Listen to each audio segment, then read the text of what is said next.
Video ඇමතුම්ද සමග Messenger සේවාවන් රැසකට සහ POTV Go සඳහා නොමිලේ ඩේටා ශ්‍රී ලංකා ටෙලිකොම්.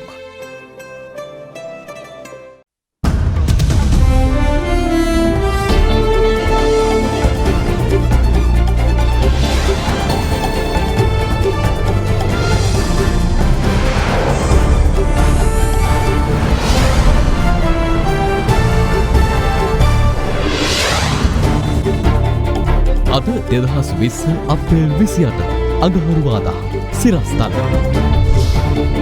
කොවිඩ් ආසාදිතයින් 600 පසු කරයි.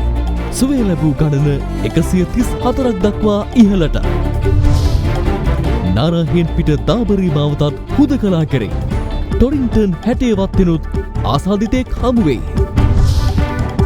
දිස්ත්‍රික්ක 21ක ඇඳුරු නීතිය ලීල් කෙරුණත් ජනතාව නගර වෙත පැමිණීමේ අඩුවක්.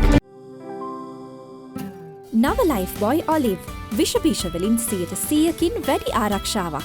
ලයිෆ්බොයි ආරක්ෂාවෙන් නොපියව ඉදිරියට. From Other Therana, this is Other Therana, Late Night Prime. Live from Studio 24 in Colombo.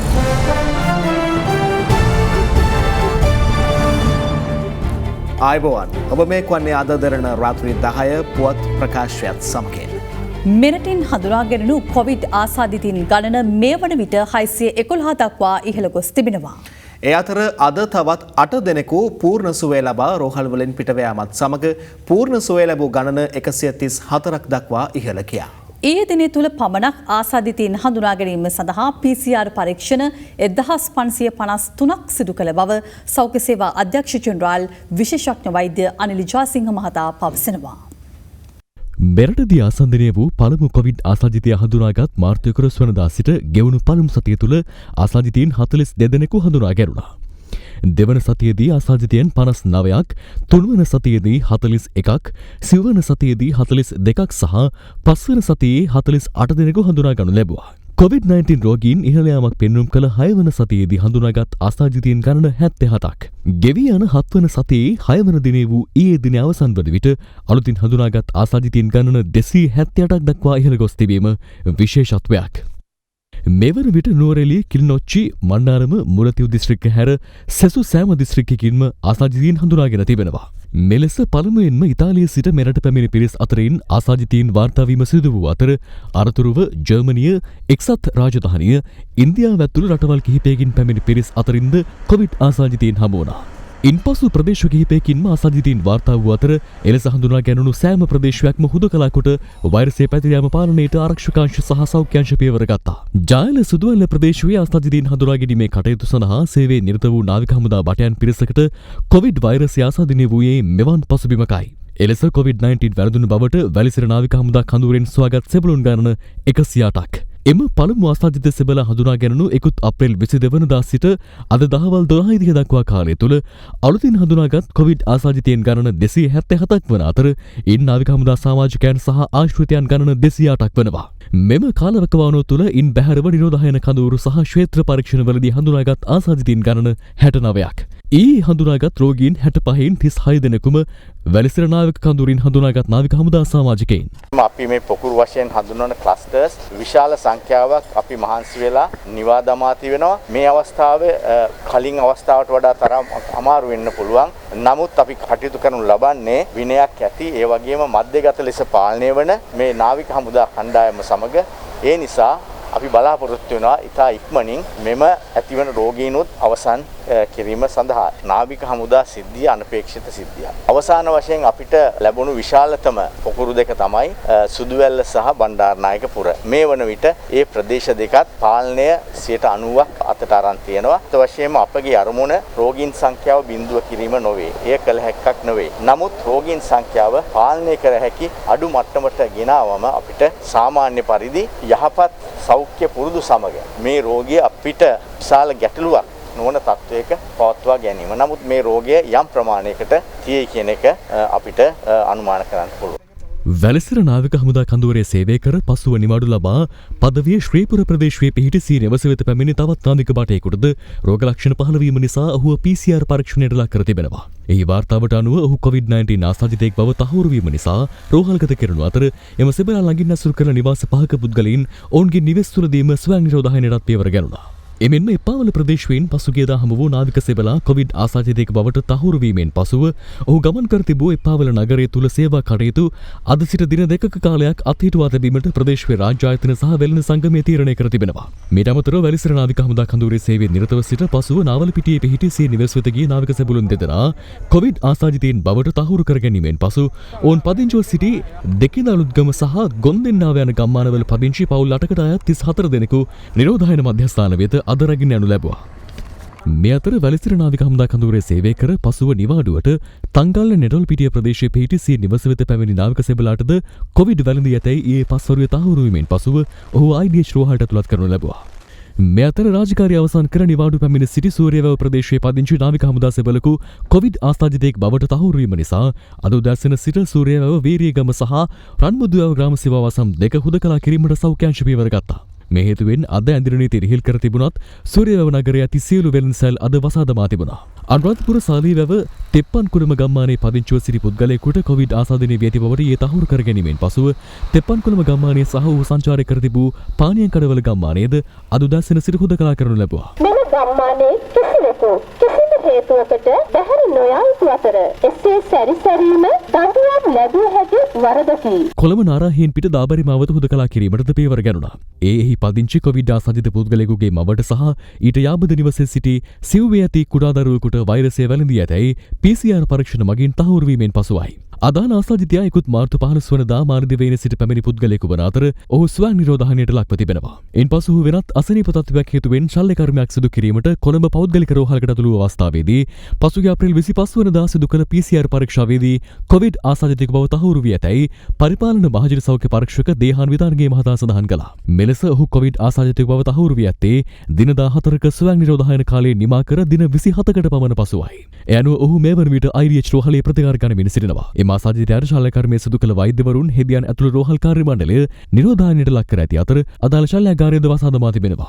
ඔවුන් ඇසුරු කළ තවත් පුද්ගලයන් 34 දෙනෙකුගේ ජය සාම්පල ලබා ගැනීමද අද උදෑසන සිදු වුණා. එහි පවුල් 8කට අයත් පුද්ගලයන් 29 දෙනෙකු නිරෝධායන මධ්‍යස්ථාන වෙත යොමු කර තිබෙනවා. මේ අතර කෙසෙල්වත්ත ප්‍රදේශයේ ආසාදිතයෙක් ඇසුරු කළ ටොරින්ටන් මාවතේ 60 වත්ත ප්‍රදේශයේ පුද්ගලයෙකුටද එම වෛරසය ආසාදනය වී ඇතැයි තහවුරු වුණා.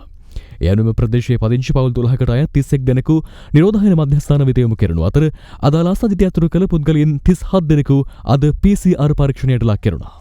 අද රාත්‍රී 8 වන විට තවත් ආසාදිතයින් 12 දෙනෙකු අද දින තුල හමු වීමත් සමග මෙරට COVID-19 වෛරස් ආසාදිතයින්ගේ සංඛ්‍යාව 611ක් දක්වා ඉහළ ගොස් තිබෙනවා. වෛරසය ආසාදනය වී සිටි පුද්ගලයන් 8 දෙනෙකු අද පූර්ණ සුවය ලබා රෝහල් වලින් පිටව ගිය අතර මේ වන විට පූර්ණ සුවය ලැබූ සංඛ්‍යාව 134ක් ලෙස සටහන් වනවා. වසංගත රෝග විද්‍යාංශය පැවසුවේ පුද්ගලයන් 470 දෙනෙකු ප්‍රතිකාර ලැබමින් සිටින බවයි. COVID-19 වෛරස් ආසාදිත බවට සැක සහිතව තවත් පුද්ගලයන් 317 දෙනෙකු මේ වන විට රෝහල් 31ක වෛද්‍ය අධීක්ෂණයට දී සිටිනවා. අද දින COVID-19 ආසාදිතයින් ලෙස 8 දෙනෙක් හඳුනාගෙන තියෙනවා. මේ 8 දෙනාගෙන් 5 දෙනෙක් නාවික බටයින් ඔවුන් නිවාඩුවට ගොස් වය දිවයිනේ ප්‍රදේශවල. ඒ වගේම ඊට අමතරව 30 දෙනෙක් හුනානි නිරෝධායන මධ්‍යස්ථානයෙන් හමු වෙලා තියෙනවා. ඊයේ දිනය වාර්තාගත දිනයක් අපගේ PCR පරීක්ෂණ අතින් ගත්තාම වාර්තාගත 1553ක පරීක්ෂණ සංඛ්‍යාවක් ඊයේ පස්වරු 5න් අවසන් වන පැය 24 තුළ කළා තියෙනවා. මෙය ඇත්ත වශයෙන්ම විශාල සංඛ්‍යාවක්. ලොව බොහෝ රටවල් සිය සංචරණ කටයුතු තාවකාලිකව අත්හිටවනු ලැබීම නිසා දිවයිනට යාමට නොහැකිව සිටින විදේශගත ශ්‍රී ලාංකිකයින් මෙරට ගෙන්වා ගැනීම සඳහා සකස් කළ වැඩපිළිවෙලට අනුව බංග්ලාදේශ රැඳී සිටි ශ්‍රී ලාංකික සිසුන් ආරක්ෂක අංශ සමාජිකයන් ඇතුළු පිරිසක් ඊ රාත්‍රියේ මෙරට පැමිණ තිබෙනවා. 73 දෙනෙකුගෙන් සමන්විත එම පිරිස ශ්‍රී ලංකන් ගුවන් සේවයේ සිදු කළ විශේෂ ගුවන් වාරයකින් මෙරට පැමිණියා. ඔවුන් ගුවන්තොටුපළ පරිශ්‍රය තුළදී විෂ බීජ හරණයට ලක් කිරීමෙන් පසු ශ්‍රී ලංකා යුද හමුදාව විසින් විශේෂ බස් රථ මගින් පුනානි සහ වයිකාලේ නිරෝධායන මධ්‍යස්ථාන වෙත රැගෙන යනු ලැබුවා. මේ අතර COVID-19 වෛරස් ව්‍යාප්තිය හේතුවෙන් මෙරට පැමිණීමට නොහැකිව ඉන්දියාවේ බැංගලෝර් හිරන්දී සිටින පිරිසක්ද අද ශ්‍රී ලංකන් සේවයට අයත් යානයකින් මෙරට රැගෙන ආවා.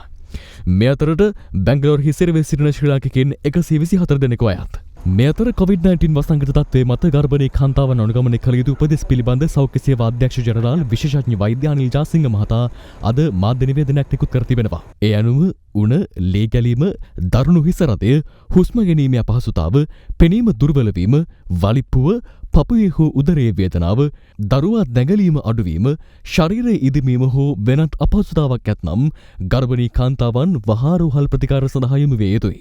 එමෙන්ම රෝහල්වල තදබදය අවම කළ යුතු බැවින් සායනවලට සහභාගී වන ගර්භණී කාන්තාවන්ට කලින් වේලාවක් වෙන් කරගෙන සායනවලට යාමට උපදෙස් දෙන බවත් රජයේ ප්‍රවෘත්ති දෙපාර්තමේන්තුව නිකුත් කරන නිවේදනයේ සඳහන්.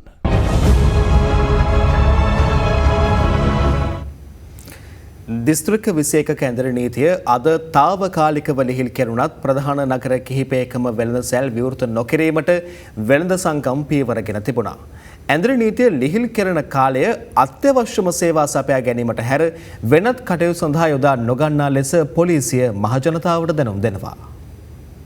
කොළඹ, ගම්පහ, කළුතර සහ පුත්තලම දිස්ත්‍රික්ක 4 හැර සෙසු දිස්ත්‍රික්ක 21 ඇන්දර නීතිය අද අලුයම 5ට తాවකාලිකව ඉවත් කෙරුණත් අද දරන ප්‍රාදේශීය වාර්තාකරුවන් සඳහන් කළේ ජනතාව නගර වෙත පැමිණීමේ අඩුවක් දක්නට ලැබුණු බවයි. ඇන්දර නීතිය ලිහිල් කෙරුණත් අනුරාධපුර, වවුනියාව සහ මොණරාගල යන නගරවල වෙළඳසැල් විවෘත නොකිරීමට අදාළ වෙළඳ සංගම් පියවරගෙන තිබුණා.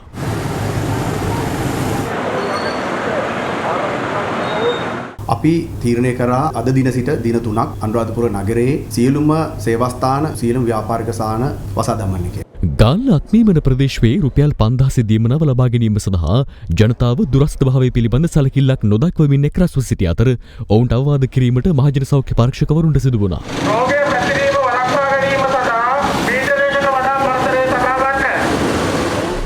සෞඛ්‍ය උපදෙස් නොසලකා පොදු ප්‍රවාහන සේවාවන්හි මගින් සාමාන්‍ය ආකාරයෙන්ම රැගෙන යන ආකාරය අද හැටන් බස් නැවතුම් පොලේදී දැකගත හැකි වුණා. කැටියට එක්කෙනෙක් දාන්න කියනවා 12 දෙනෙක් දාන්න පුළුවන්. පොලිසියත් කියනවා නීතියක් කියනවා නෑ. ඔව්. වැඩි දෙනවා කියලා. ඒත් අපිට පාඩු දීසල් වලට පාඩු. දීසල් වලට මිනිස්සු නෑ. බණ්ඩාරවැල නගරයට පැමිණි ජනතාවගේ ශරීර උෂ්ණත්වය පරීක්ෂා කිරීමට මහජන සෞඛ්‍ය පරීක්ෂකවරුන් පියවරගෙන තිබුණා.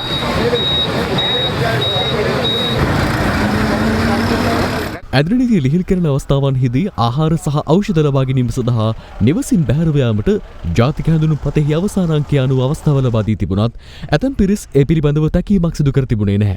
අම්නාර 1 2 අඟහරුවාදන 3 4 ආ ඩෙන්ටි කාඩ් එක අංක 6නේ ඈ අයියෝ කියනවා ලහන්න. ඇන්දර නීතිය ලිහිල් කළ දිස්ත්‍රික්කවල පුද්ගලයන්ගේ ජාතික හැඳුනුම්පත් අංකයේ අවසාන අංකයේ ලෙස 5 සහ 6 සඳහන් නැත්නම් ඔවුන්ට හෙට දිනේ අත්‍යවශ්‍ය සේවා සපයා ගැනීම සඳහා නිවසින් බැහැරට යාමට ඉඩ සැලසෙනවා. කොළඹ, ගම්පහ, කළුතර සහ පුත්තලම යන දිස්ත්‍රික්ක 4 ඇන්දර නීතිය මැයි මාස 4 වනදා අලුයම 5 දක්වා අඛණ්ඩව බලපැවැත්වෙනවා. ඇන්දර නීති බලපත්‍ර සහ හැඳුනුම්පත් පරීක්ෂා කිරීමේදී ආරක්ෂක අංශ නිලධාරීන් සහ මහජනතාව අතර දුරස්ථ භාවය පවත්වා ගැනීම සඳහා ඇන්දර නීති බලපත්‍රය හෝ හැඳුනුම්පත සිය අතේම තබා ගැනීමෙන් මුහුණට මුහුණ සම්මුඛ නොවන ලෙස ඉදිරිපත් කරන ලෙස පොලිස් මූලස්ථානයේ ජනතාවට දැනුම් දෙනවා. දානම දේ තමයි අපි කියලා තියෙන්නේ මේ දිස්ත්‍රික්කයකින් තවත් දිස්ත්‍රික්කයකට යන්න බෑ කියන එක. මේක තමයි ස්ට්‍රික්ට් රූල් එක. ශ්‍රී ලාංකීය පුරවැසියෝ හරි විදේශිකයෝ හරි ඕනෑම කෙනෙකුට මේ රූල් එක මේ නීතිය බලපානවා. මතක් කරන්න ඕනේ දැන් මෙච්චර කාලයක් අපි අත්අඩංගුවට ගත්තේ ඇදිරි නීතිය කඩ කරා කියනයි. දැන් මේ වෙනකොට 41000ක් අත්අඩංගුවට අරන් තිනවා. වාහන 10500ක් විතර. හැබැයි දැන් අද දිනේ ඉඳලා අපි සිවිල් ඇඳුමිනුත් පොලිස් නිලධාරීන් යොදලා තියෙනවා. මේ නිරෝධායන රීති වලට පටහැනිව ඇදිරි නීති ඉවත් කරපු ප්‍රදේශවල කටයුතු කරන අය. බස් එකක හරියට ඒ ප්‍රමාණය ගෙනියන්නේ නැත්නම් ඒ ගැන අපිට නිරෝධායන රීතිය යටතේ කටයුතු කරන්න වෙනවා. දැන් ඇදිරි නීති ඉවත් කළා කියලා පොළගාව, කඩේගාව, කඩපිලේ කණ්ඩායම් හැටියට හැසිරෙනවා නම්, එකට ඉඳගෙන ඉන්නවා නම්, එකට කනවා බොනවා නම්, ඒ වගේම විවිධ උත්සව පවත්වන්න යනවා නම්, චාරිකා යන්න හදනවා නම්, ඒ ප්‍රදේශයේ කට්ටියත් එක්ක වාහන අරගෙන ත්‍රිරෝදවල 4-5 දෙනා යනවා නම් මේ හැම අවස්ථාවකදීම අපිට නීතිය ක්‍රියාත්මක කරන්න සිද්ධ වෙනවා. කොරෝනා වෛරසය පැතිරීම වළක්වන්න සබන් යොදා දෑත් සෝදන්න. ජනාධිපති ගෝඨාභය රාජපක්ෂ මහතා අද පස්වරුවේ කෝට්ටේ ශ්‍රී කල්යාණී සාමග්‍රේ සංඝ සභාවේ මහානායක අතිපූජ්‍ය ඉත්තාපානේ ධම්මාලංකාර මහානාහිමියන් සහ අගරාධගුරු අතිඋතුම් මැල්කම් කාදිනල් රංජිත් හිමිපාණන් හමු වී තිබෙනවා. ඒ ජනාධිපති කාර්යාලයේදී මෙම හමුවේදී කාලීන විෂයන් කිහිපයක් පිළිබඳව අදහස් හුවමාරු වී ඇති අතර COVID-19 වසංගතය පිළිබඳව වත්මන් තත්ත්වය විමසූ පූජ්‍ය ධම්මාලංකාර මහනා හිමියන් සහ කාදිනල් හිමිපාණන් වෛරස පාලනය කිරීමට ජනාධිපතිවරයා ගෙන යන වැඩපිළිවෙලට ප්‍රසාදය පළ කර තිබෙනවා. මෙහිදී ජනාධිපතිවරයා පවසා ඇත්තේ නොබෝ දිනකින් ඇදින නීතිය ලිහිල් කිරීමට හැකිවනු ඇති බවයි. එමෙන්ම වෙසක් උළෙල නිමිත්තෙන් නිවසේ සිට ආගමික වතාවත් වල නිරත වන්නේ බෞද්ධ සදහවතුන්ට දැනුම් දෙන බව නාහිමියන් අවධාරණය කර තිබෙනවා. පාස්කු ප්‍රහාරයේ විමර්ශන පිළිබඳවද කාදිනල් හිමිපාණන් විමසා ඇති අතර එහිදී ජනාධිපතිවරයා පවසා ඇත්තේ ප්‍රහාරයකදී පිරිසක් මරණයට පත්වීමෙන් ඔබට ගිය අරමුණ ඇති අතර ඒ අය හඳුනා ගැනීම රජයේ ප්‍රයත්නය බවයි. නිෂ්පාදිත දිනය කවදත් අලුත් වටවලතේ අරගන්න. වටවලතේ ශ්‍රී ලංකාවේ තේ එක. ග්‍රාම නිලධාරීන් සංවර්ධන නිලධාරීන් සහ ප්‍රාදේශීය පාලන ව්‍යුහ තුළ සිටින සියලු මාණ්ඩලික නොවන නිලධාරීන්ටද රුපියල් 5000 දීමනාව ලබා දීම සඳහා කැබිනට් පත්‍රිකාවක් හෙට ඉදිරිපත් කරන බව අමාත්‍ය ජනක බණ්ඩාර තෙන්නකෝන් මහතා පවසනවා. ඔහු මේ බව කියා සිටියේ දඹුල්ලේදී අද මාධ්‍ය වෙත අදහස් දක්වමින්. මේ අතර වෛරස ව්‍යාප්ත වීමේ අවදානම හේතුවෙන් දින ගණනක් තිස්සේ වසා තැබුණු පිටකොටුව මැනින් වෙළඳපොළ හෙට තොග වෙළඳාම් සඳහා යලි විවෘත කරනවා. වෛරස ව්‍යාප්තවීමේ අවදානම නිසා පසුගිය 17 වනදා වසා දැමුණු පිටකොටුව මැනින් වෙළඳ සංකීර්ණය හෙට යලි විවෘත කරනවා. ගොවීන්ගේ සහ වෙළඳන්ගේ දැඩි ඉල්ලීම මත ඒ විවෘත කෙරෙන්නේ තොග වෙළඳාම් සඳහා පමණයි. ඒ අනුව අද පෙරවරුවේ මේ වෙළඳ සංකීර්ණය විෂ බීජහරණයට ලක් කෙරුණා. COVID-19 වෛරස ව්‍යාප්තිය හමුවේ පමා කර තිබූ බිලිඳු ප්‍රතිශක්තිකරණ එන්නත් කිරීමේ සායන යලි ආරම්භ කර තිබෙනවා. ඇඹිලිපිටියේ කොළොන්න සෞඛ්‍ය වෛද්‍ය කලාපයේදී ඒ අද සිදු කෙරුණේ මෙලෙසින්. මේ අතර ප්‍රාදේශීය දේශපාලනඥයෙකුගේ බලපෑම් නිසා තමන්ට රුපියල් 5000 දීමනාව අහිමි වී ඇති බවට හිඟුරක්ගොඩ උල්කාටුපුත ග්‍රාම සේවා වසමේ පිරිසක් චෝදනා කරනවා. ග්‍රාම සේවක කාර්යාලයත් වහලා. කාගේද වත්තට දීලා තියෙන්නේ? බුද්ධ මහත්තයාගේ ග්‍රාම සේවක නෝනාගේ.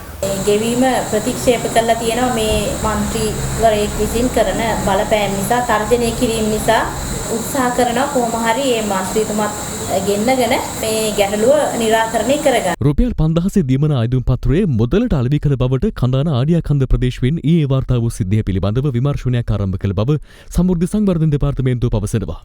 කාන්තාවක් රුපියල් 20ක මුදලට එම ආයුධපත් අලෙවි කළ බවට එල්ලවන චෝදනාව සම්බන්ධයෙන් අද දෙරණ ඊයේ රටහමුව අනාවරණ කළා. ඔය පොම් කීයක් ඉක්කන? පොම් කොළ කොහොමද ගන්න? 150ක් විතර. පොම් කොළ 150 රුපියල් 150 කියලා නෑ නෑ 20 ගන්න නෙමෙයි 10 ගන්න. 10යි 20ට ගත්තා ඒ 20ට ගත්තා ඊට පස්සේ. අපිට පොම් කොළ දුන්නා. අපිට නෙමෙයි දුන්නේ ගාම සමුද්‍රි නියාමක. පොම් මේ කවුද දුන්නේ වාට ගහලා විකුණන්න කියලා. සමුද්‍රි නියාමක. මේ අතර COVID-19 මැඩ පැවැත්වීමේ මෙහෙයුම ක්‍රියාත්මක කාලය පුරා නාවික හමුදාවට අවශ්‍ය වන පෞද්ගලික ආරක්ෂණ කට්ටල නාවික හමුදා සමාජිකින්ට ප්‍රදානය කිරීමට දෙරණ මාධ්‍ය ජාලය සහ මනුසත් දෙරණ එක්ව පියවරගෙන තිබෙනවා. දෙරණ මාධ්‍ය ජාලයේ සභාපති දිලීප් ජයවීර මහතා විසින් නාවික හමුදාපතිවරයා වෙත එහි පළමු තොගය සංකේතාත්මකව ප්‍රදානය කිරීම අද සිදු කෙරුණා. මනුසත් දෙරණ සමාජ සත්කාරය මගින් ශ්‍රී ලංකා නාවික හමුදාවට අවශ්‍යම මේ ආරක්ෂක ඇඳුම් පරිත්‍යාගයක් කරලා තියෙනවා. ශ්‍රී ලංකා නාවික හමුදාව වෙනුවෙන් මම මේ පරිත්‍යාගය ඉතාමත්ම සතුටින් බාර ගන්නවා. මනුසත් දෙරණ ක්‍රියාන්විතයේ නිලලා ඉන්න සියලුම දෙනාටත් ඒ වගේම දෙරණ මාධ්‍ය ජාලයටත් මගේ අවංකාදර ස්තුතිය මේ අවස්ථාවේදී පුද කරනු ලබනවා. ත්‍රිවිධ හමුදාව ඇතුළු සමස්ත ආරක්ෂකාංශ සමාජිකයන්ට සිත ප්‍රාර්ථනා කරමින් අධිෂ්ඨාන පූජාවක් සිදු කරන ලෙස ශ්‍රී ලංකා නිවුන් සංවිධානය මෙරට සමස්ත නිවුන් ප්‍රජාවකින් ඉල්ලා සිටිනවා. 29 වන බදාදා දින සවස 6ට තම නිවස තුල පහන් දෙකක් දල්වා අධිෂ්ඨාන පූජාවක් පවත්වන ලෙසට සමස්ත නිවුන් ප්‍රජාවකින් ඉල්ලා සිටිනවා. කටුනායක බණ්ඩාරනායක ජාත්‍යන්තර ගුවන්තොටුපළේ මගී මෙහෙයුම් කටයුතු ආරම්භ වීමෙන් පසු භාවිත කිරීම සඳහා මගී විෂ බීජහරණ කුටියක් ගුවන් හමුදාව විසින් අද ස්ථාපිත කෙරුණා. ගුවන් හමුදාපති ආමාශල් සුමංගල ඩයස් මහතාගේ උපදෙස් පරිදි රත්මලාන ගුවන් හමුදා කඳවුරේ ගුවන් යාන ඉංජිනේරු සහායක පක්ෂාංගය විසින් මෙය නිර්මාණය කර තිබුණා. ජපානයේ ප්‍රමුඛතම තීන්ත දැන් එස්ලෝන් නිවසින් කන්සයි එස්ලෝන් ලෙඩ නැති තීන්ත. විසිරුවා හැර ඇති පාර්ලිමේන්තුව යලි කැඳවන ලෙස විපක්ෂයේ නියෝජිතයන් ජනාධිපතිවරයාගෙන් කළ ඉල්ලීම අද ආණ්ඩු පක්ෂ නියෝජිතයන් ප්‍රතික්ෂේප කරනු ලැබුවා. මේ අතර පාර්ලිමේන්තු මැතිවරණය සම්බන්ධයෙන් දේශපාලන පක්ෂ නියෝජිතයන් කිහිප දෙනෙකුද අදහස් පළ කළා. දැන් විපක්ෂයේ අපි දැක්ක ඒකාබද්ධ ප්‍රකාශයක් ඊයේ නිකුත් කළා තිබුණා. එහි පවා සඳහන් වෙන්නේ ආණ්ඩුක්‍රම ව්‍යවස්ථාවේ 70 වගන්ති යටතේ පාර්ලිමේන්තුව නැවත කැඳවන්නයි කියන කාරණය. 77 කියවෙන්නේ අවසාන වශයෙන් ගන්නකොට සේ කැඳවුම් ලැබූ පාර්ලිමේන්තුව යම් ආකාරයක කැඳවුවොත් හදිසි අවස්ථාව අවසන් වීම හෝ මහමැතිවරණයේ අවසන් වීම යන දෙකින් කලින් ලැබෙන අවස්ථාවේදී විසරෙන්නේ. මේ ඇඳිරි නීතිය පනවලා තියෙන නිරෝධායන පනතේ වගන්ති සහ වෙනත් අනුශාංගික නීති ක්‍රියාත්මක කිරීම තුලින්. ඒ නිසා 77 වගන්තිය අදාළ කරන්න පුළුවන් කමක් නැහැ. මම ආණ්ඩුවටන කියන්නේ මේ වෙලාව මෙතෙන්ට යන්නම එපා. මෙතෙන්ට කිව්වොත් ඡන්ද දාන්න යන්නේ. මොකද මන්ත්‍රීවරුන්ට කියලා රෙසිමත් යන්න බෑ, කාඩ් බැඳින්න බෑ, ඒවල වලට යන්න බෑ. ඉතින් කොහොමද මෙතෙන්ට යන්නේ? ඒක නිසා ආණ්ඩුවට ඕන කොමරි මේක මිනිසු මෙරුවත් කමන්නේ මේ මෙතෙන්ට යන්න ඕන. දැන් මැතිවරණේ තියනවද නැද්ද කියන එක හොඳම දේ තමයි ආණ්ඩුවක් විදිහට අපි ඒක ගැන කතා කරනවට වඩා ඒක සෞඛ්‍ය අංශ වලටයි මැතිවරණ කොමිසමටයි බාර දෙන එක. ඒ වගකීම තියෙන එතනටනේ. මැතිවරණ කොමිසම කිසි ලෙසකින්වත් සෞඛ්‍ය අංශ කියන දෙයට පිටින් මේ වැඩේ කරන්නේ නැහැ. ඒ නිසා අපි ඒකට ඇඟිලි ගහන්න ඕනේ නැහැ. මේක අර ශ්‍රී මූර්තිය වගේ අධික උද්දච්චකම, අධි තක්සේරුව සහ බලලෝභීකම කියන ශ්‍රී මූර්තිය යටතේ තමයි මේ ආණ්ඩුව මේ කොරෝනා කියන වැඩසටහන මෙහෙයුවේ සහ කළමනාකරණය කළේ. මේ කටයුත්තේදී මේ ආණ්ඩුව පෙල්. මැතිවරණ කොමිසම තීරණය කරලා තිබෙනවා මැතිවරණයක් පවත්වන්න. නමුත් ඊට වඩා බරපතලව මිනිස් ජීවිතයේ ආරක්ෂාව, මිනිස් ජීවිත පවත්වාගෙන යාම පිළිබඳ අතිගරු ජනාධිපති ගෝඨාභය රාජපක්ෂ මැතිතුමා ගත් පියවරට, ගත් වැඩපිළිවෙලට ඔය ලියුම් යවන කොමලා ඇවිල්ලා ප්‍රශංසා කළා, ස්තුති කරා. රනිල් වික්‍රමසිංහ මැතිතුමා හිටපු අගමැතිතුමා රජයට ලිපියක් යවමින් කියා සිටියේ මේ වෙලාවේ ගත යුතු ක්‍රියාමාර්ග ගැන. මම හිතනවා රජය ඒ ගැන අවධානය යොමු කළා නම් ඉතා වැදගත්. සම්පූර්ණයෙන් අපේ ආණ්ඩු ක්‍රම ව්‍යවස්ථාව අනුව මූල්‍ය වගකීම පාර්ලිමේන්තුව සතුටු. ආණ්ඩු ක්‍රම ව්‍යවස්ථාවේ ඇති විධිවිධාන ප්‍රකාරව පාර්ලිමේන්තු විස්තර හැරීමෙන් පසුව විධායක ජනාධිපතිවරයාට සියලුම මූල්‍ය බලතල ලැබෙනවා. මේ බලතල මැතිවරණය පවත්වන තෙක් පමණක් නෙවෙයි, මැතිවරණය පවත්වලා පාර්ලිමේන්තුවක් හැඳවලා මාස 3ක් යනකම් අයවැයක් ඉදිරිපත් කරන තෙක් එම මූල්‍ය බලතල සියල්ලම ජනාධිපතිවරයාට ව්‍යවස්ථානුකූලව ලැබිලා තිබෙනවා. මේ මැතිවරණය නොපැවැත්තුවා කියලා අපිට කිසිම ප්‍රශ්නයක් නැහැ. මොකද මේ මොහොතේ බලයේ ඉන්නේ අපි. ආණ්ඩුව අපේ, ජනාධිපතිතුමා අපේ,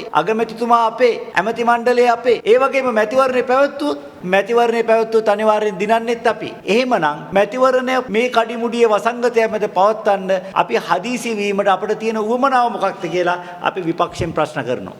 මේ අතර COVID-19 ව්‍යාප්තිය පාලනය සඳහා විපක්ෂයේ සහාය ලබා දීම සඳහා අද එක්සත් ජාතික පක්ෂයේ හිටපු පාර්ලිමේන්තු මන්ත්‍රීවරු පිරිසක් සෞඛ්‍ය සේවා අධ්‍යක්ෂ ජනරාල් විශේෂඥ වෛද්‍ය අනිල් ජාසිංහ මහතා හමු වුණා. ડોક્ટર අනිල් ජයසිංහ මැතිතුමා අද නිල වශයෙන් හම්බුණා. අප අහුව එක දේ තමයි කොහොමද අපි විපක්ෂයක් වශයෙන් කොහොමද රටට මේ කොරෝනා වෛරසය නැති කරන්න කටයුතු කරන්න පුළුවන්. අපි යම් විදියකින් අහුව කොතරම් සාධාරණ කාලයක් ඒකට අවංක උත්තරයක් දෙන්න බැහැ කියලා අපිට දුන්නේ. ඒක අපි අගය කරනවා. අර්ජුනත්, දයාත්, ආශුවරන්සිංහත් මමත් අගමැතිතුමාත් නවීන තාක්ෂණයෙන් ඒ රැස්වීමට එකතු වුණා. COVID-19 ව්‍යාප්තිය නිසා ජනතාව ඒකරාශී කිසි ලෙසකින්වත් සිදු නොවිය යුතු බවට රජය උපදෙස් දී තිබෙනවා. ඒ හේතුවෙන් මේ කාලය තුල විවාහ මංගල උත්සව සැලසුම් කළ ඇතැම් අය එම උත්සව පමා කළා. ඒ අතරේ රටටම ආදර්ශයක් වෙමින් අතිනතගත නව යුවලක් පිළිබඳවයි මේ පුවත.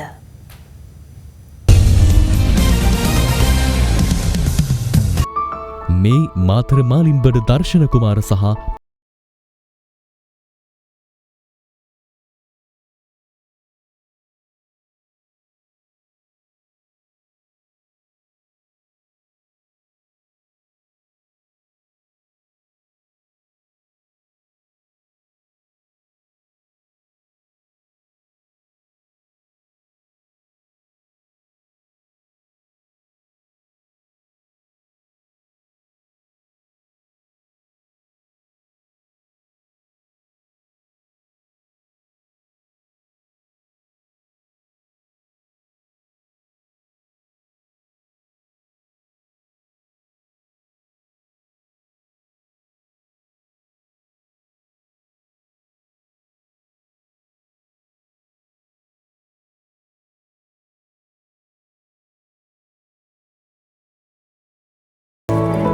අපි හිතන් හිටියේ අපි උත්සවශාලාවක වෙඩින්නක් අරගෙන උත්සවය ගන්න. නමුත් අපි මේකෙන් ගොඩාක්ම සතුටක් ලැබුවා. ඒ සතුට ඇත්තටම අපිට කියලා නිම කරන්න බැරි තරම් ගොඩාක්ම සතුටුයි.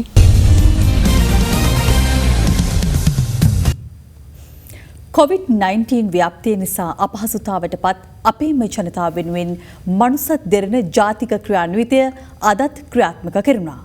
අද එහි 34 වන දිනයයි. ඇද්‍රනීතිය හේතුවෙන් දෛනික කටයුතු අඩාලව අසරණ වූවන්ට අත්‍යවශ්‍ය ආහාර ද්‍රව්‍ය බෙදා දීමේ වැඩපිළිවෙල මනුසත් දෙරණ සහ ඩයලොග් ආයතනයක ආරම්භ කළා. මේ වන විට විහාරස්ථාන කතෝලික සහ මුස්ලිම් දේවස්ථාන ළමා සහ වැඩිහිටි නිවාස සහ පාසල් 3275කට අධික සංඛ්‍යාවකට වේලි ආහාර ද්‍රව්‍ය පාර්සල් 46750කට අධික සංඛ්‍යාවක් අපබෙදා දී තිබෙනවා. මෙම ක්‍රියාන්විතයට බන්ධනාගාර පුනරුත්ථාපන කොමසාරිස්වරයා සහ වැලිකඩ බන්ධනාගාර කාර්ය මණ්ඩලයෙන්ද ලැබෙන්නේ සුවිශේෂී සහායක්.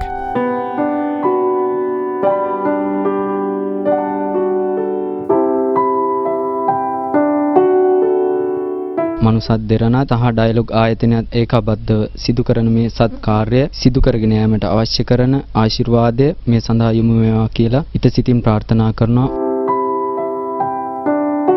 මනුසත් දෙරණ සමගින් ඩයලොග් ආයතනය අත්වැල් බැඳගෙන මේ කරන්නව මහගු සේවාව අපි අගය කරමින් අනුරාධපුර දුටුවැව පරණගම ශ්‍රී ගුණරත්න මරණාධාර සමිතිය ගම්වාසීන්ගෙන් එකතු කරගත් සහල් කිලෝ 2000ක් මනුසත් දෙරණට පරිත්‍යාග කළා.